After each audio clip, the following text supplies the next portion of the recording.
Lynn. And I'm Amanda.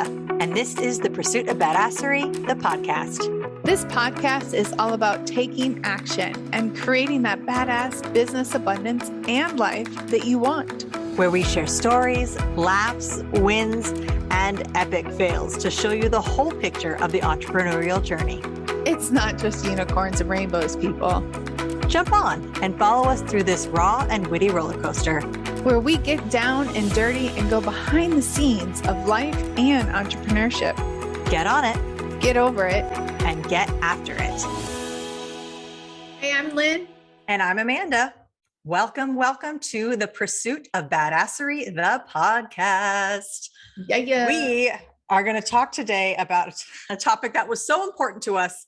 We covered it in 2 chapters of our book, and that is delegation. Delegation to me is one of the most important things you will learn as an entrepreneur. And it is one of the things that was the hardest for me. I don't know about you, Lynn, but I still struggle with properly delegating. And it's because, it is lots of things. Influence. It's true. But one of the big influencers for me anyway, is that I grew up in a household, and I think you did too, if you want something done right, you do it yourself. And that was reinforced because I was that overachiever.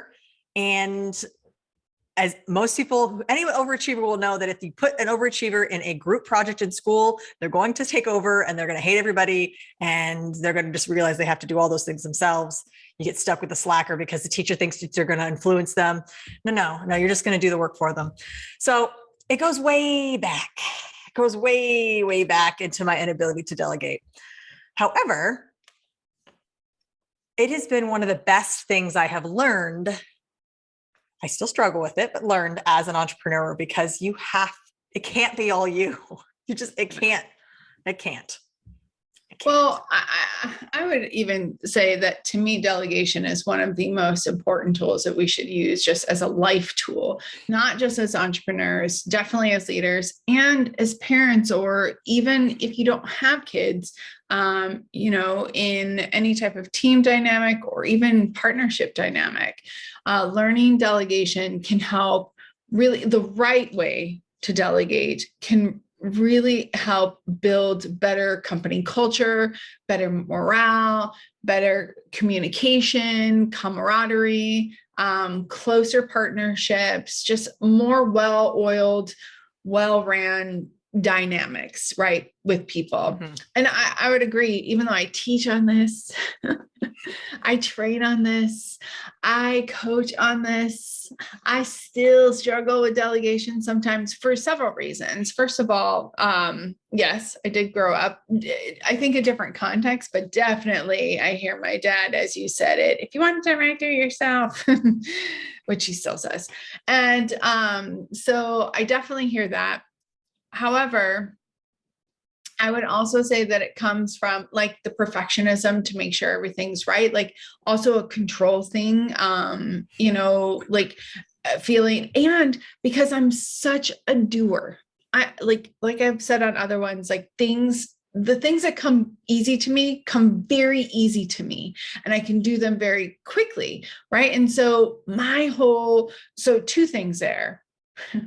And I've learned this the hard way too, especially once I started hiring employees and doing different things, taking my hobby to a business, was that I didn't have it written down. So I didn't have SOPs. So I didn't necessarily understand fully how I got to point A to point B, right? That would be some of the stuff, but also then it goes into putting in the time to train, because and this is still the point, and we'll give points of delegation here in a second, but this is still the point that I would say that sometimes I don't always hit, is if I say, okay, Amanda, this and this needs to be done, yada, yada, yada, you got this. Okay, great. So I don't train because the person says, I got it, right? When really we kind of need to do some training, or if I'm not ready to train them, then what I've done now. So either train them in the process to delegate that too,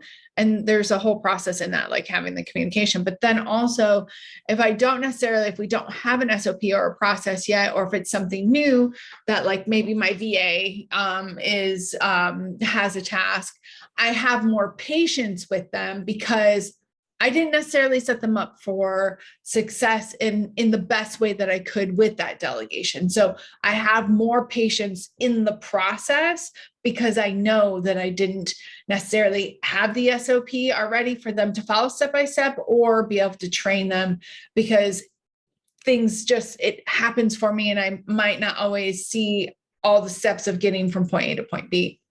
Yes. And you're talking about creating these SOPs, so systems and processes and all these things that you create in your business. And this is a pro tip I want to throw out there before we continue in delegation. If you are just starting your business, write it down, write everything you do down, write down the order in which you create online programs or set up your Shopify or whatever, because the goal is to eventually delegate that. Mm-hmm. That's the mindless stuff that you do instantly, because as a business owner, I found, and it's much like you, we're doers. We just do it. It just comes in. It's intuitive. We just do the thing and we don't even think about it. But not everybody you hire is going to be intuitive, and they're certainly not going to care about it the way you do because you're the owner. So if you can create those processes from the very, very beginning, and yes, it is so tedious to write down like, okay, open the file, and then I click this. And I mean, it's a really boring process to write it all down. However, the point is that you're trying to delegate it, and creating that system from the very beginning before you've had time to muck things up will exponentially increase your chances of being able to delegate it and delegate it sooner. Absolutely. And properly and efficiently. Yeah. And not only that, a couple things, and we should probably just have a podcast on creating systems, because this is like my jam. Yes. So several things. First of all, you said when you're starting, but I'd say any time is a great time. Even like when, for example, I had a client that hired somebody, and there wasn't like, this drives me crazy. There wasn't like an employee first year, which I've helped implement in general, but also because this was a new role, we had to create different things. So I told my client, have them document everything that they're doing. So they're new, but the company isn't new, right? So it's a new process, and it's not set in stone. This does become kind of your somewhat employee handbook or business handbook, depending on that's what all your SOPs are. However, it's a skeleton structure that you can add and tweak, and it helps you from recreating the wheel every single time. So it helps you save energy. It helps. Anyway, that is going to be, we will talk about SOPs and structures. I've written it on our list. Yes. That will be a podcast very soon. I did want to give some main points of effective ways of delegating. And I know we talk about this in the book, but I want to give a couple of my favorite main ones in order. First is, make sure what you're delegating is clear to you first. If it is not clear to you, it is not going to be clear to them. And it's crazy. I just did a training and where we did breakouts, and it wasn't delegation, but essentially this was a way of seeing this, is they had to write down like what their USP, their unique selling proposition was. This was a content creation kind of co-working space, what their USP was. And so then they had to like pair up and ask each other, like, tell me more, and like write it out. And at the end I asked, okay, how many of you didn't understand what the other person was trying to say? And a few of them raised their hand, and I was like, yeah.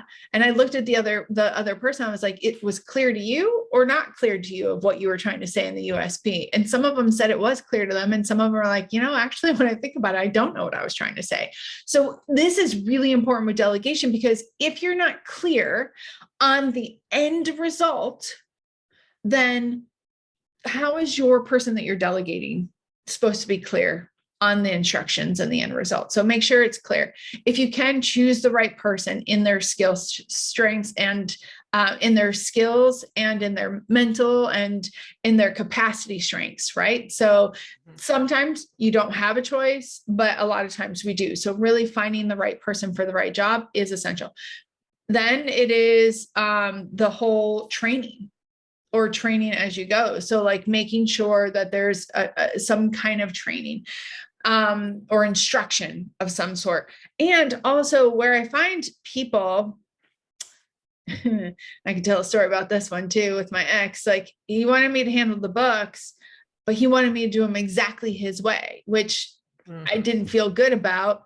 And it actually did the adverse where I started to avoid doing like the books and stuff, where if I would have just been able to do my system since I was doing it and I was still getting good results, then, or the result that we were trying to achieve, then it's okay. 2 + 5 = 7. So does 3 + 4, right?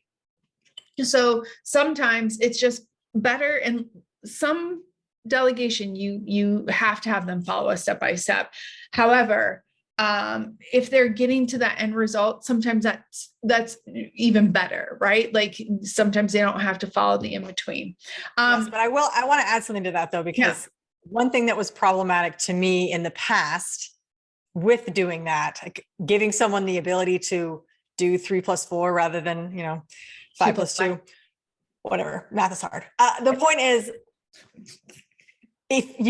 yes, you should know your system. You should allow the freedom there, but if you can't recreate their system, correct. That's not good, because then when they inevitably leave, because they move away, they pass away, they get a different job, they whatever, you don't want to be stuck with a task that you now no longer know how to give to somebody else. 100%. And I would definitely say that they need to be documenting that. I'm talking about like one-offs, right? Where they might, because there's a beauty in processes. And we already said we're going to do a podcast on processes. It's because then you're not recreating the wheel all the time. So I guess what I'm saying is not be as rigid in some of the how. It's the result but you have to decide, is it the how that's more important than the result, or the result, right? And so finding that balance. Also some kind of progress check-in. Sometimes when you delegate, it's just like a quick task, but sometimes it's a longer term task. And there needs to be a completion of the circles, first of all, but also for longer tasks, there needs to be like benchmarkers and check-in points. That way you can redirect and you can correct and renegotiate, or come up with new ideas or whatever. You have to empower and not micromanage.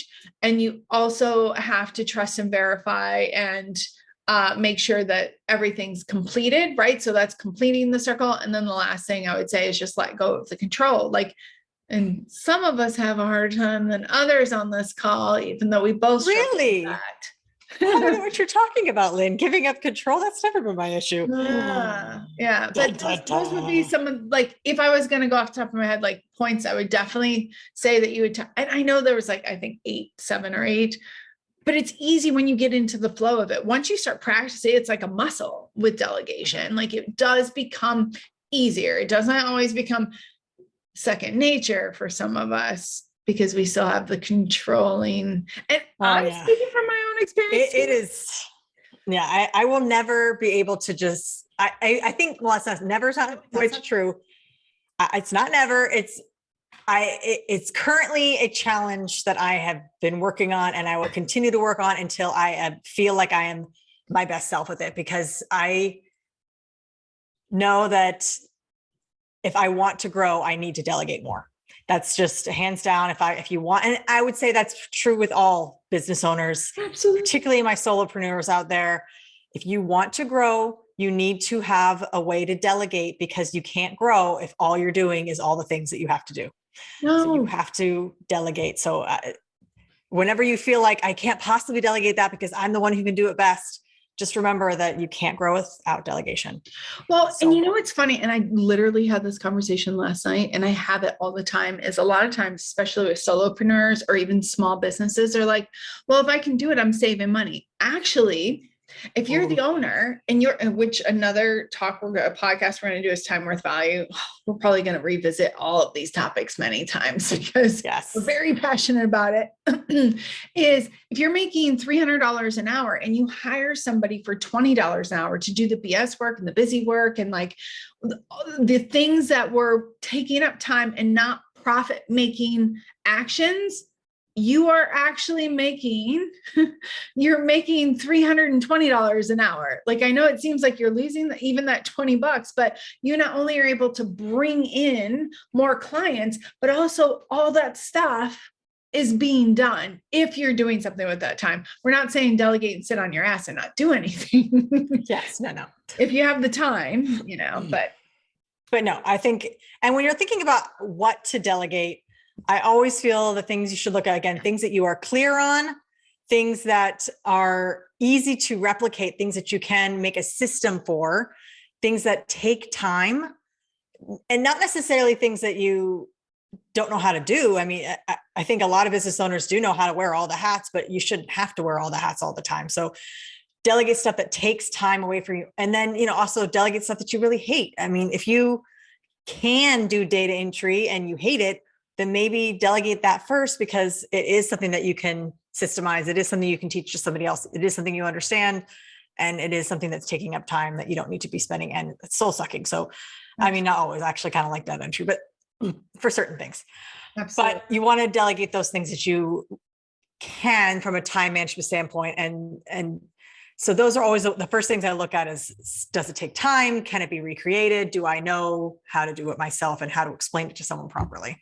Yeah. And I would just add to that, because I can hear even my ex like telling me we shouldn't have a bookkeeper. We should, like, when you're delegate, especially, and I think it goes across all, no matter the importance or not, there should be the trust and verified trust that, you have to trust them that they understand and that they'll come to you and set up that open communication, but verify that it's done.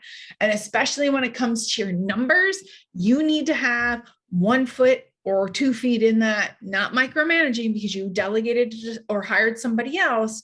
However, you need to keep your nose in some of those businesses as well. So just make sure that, like, when you're hearing us, we're not saying like, you delegate and you forget it, set it and forget it. That is not it. You definitely want trust and verification. And with certain aspects of your business, you definitely need to keep your nose in it, even if it's delegation. And I will add to that, because I have a great story about how I delegated. I had a horrible computer crash a few years ago, and I lost 7 years of financial data that I needed to recreate. And I had the hard copies because I am OCD. So I had it all hard copy in this like little binder, all color coded and alphabetized and so forth, done by months. But I lost it on I lost the hard drive, and it was like so bad. I mean, I sent this computer off to multiple companies. It wasn't like it crashed and I gave up on it. No, like I sent it out, and the people were like, did you drop it off a 10-story building? Like, was it in a flood? Like, we don't understand what happened. There's nothing is salvageable, like not one file. I'm like, this is fun. So I had to re-enter all of that data. So I hired somebody, because I'm like, I don't have time to do that. I'm going to hire a bookkeeper whose job it is to do bookkeeping, to do all this work for me. And I was like, and while you're there, why don't you just do this year too? Because even though I have these files digitized, like I just don't want to do it. Like, now I'm mad and I don't want to do it. So I handed it off. And then January came around and I was like, okay, like, I don't really see, like, things don't look right in the P&Ls, the balance sheets, like nothing's looking right to me. She's like, well, I'm still reconciling. I'm like, okay, it's January. Okay, that's cool. And like a couple of weeks went by, still nothing. I'm like, okay, I need to check in. Like, it's okay if you stop doing the 7 years ago. Like, now let's focus on the last year because taxes are coming up. And she kept giving me like, oh, it's done. And I would go and be like, this isn't right. Like, things don't look right in my books. I know what it's supposed to look like. This isn't it. And sure enough, this professional bookkeeper who I paid hundreds of dollars, thousands of dollars, let's be honest, got it wrong. Had so many things miscategorized, had things in the wrong places, it wasn't showing on my balance sheet. It wasn't showing on my profit and loss. And I would have lost thousands in tax dollars had I just let it go. Had I just been like, yeah, sure, here's the P&L and handed it off to my CPA. And I would have had to pay thousands of dollars more in taxes because she didn't properly do it. And I would never have known had I not checked her work. And it wasn't like I was trying to be a jerk face. I knew what it was supposed to look like. So I delegated the work, and eventually it all got done because I went back and like yelled at her and fired her and hired someone else, but it's fine. The point is that you have to also know what's going on. You have to have that system of checks. You have to go back and verify and communicate. And it's not micromanaging if you're just trying to make sure that it goes off smoothly and correctly. Well, and we do need to wrap up. However, I do want to add to this, or I literally have a client that has been my client 9 years, and yeah, they had the same thing happen, and it was a long-term, and it was not like they weren't doing their job, but it was a long-term person that they had that were handling books, and it, I'm prefacing that it was not all their fault, the bookkeeper's fault. However, they ended up finding like almost $100,000 worth of like things that were unaccounted for. And just because of a check-in, and they're obviously their profit and what they do, they have bigger profit margins than like a coach, consultant, or somebody else. However, that's the case. It's not like, mistakes happen and things happen. Like that person actually was just like screwing up. But mistakes happen and things happen. And so especially when it comes to your numbers and delegation, you definitely want to keep your nose in it. So just be aware, no matter how long it's been, you should always have checks and balances with delegation, not in a micromanaging way, but in a way to keep everybody. I often think of like, when people would want to put cameras into like public places, I was like, you're keeping the honest, right? And so to me, that's what like checking in and delegation is. You're keeping the honest. You're keeping people out of complacency. Like we're refocusing and re-engaging into the cash flow. So anyway, wrap us up, Amanda. We could talk all the living day about delegation, folks. We probably will touch on again. But action steps, take a hard look at what you need to delegate. Make sure it's something that you can systemize. Make sure it is something that you yourself know. If you need help delegating, hey, we're here. Ask a question because we obsess over things like this for fun. So until next time, my friends, get after it. Yep, get after it. See you soon.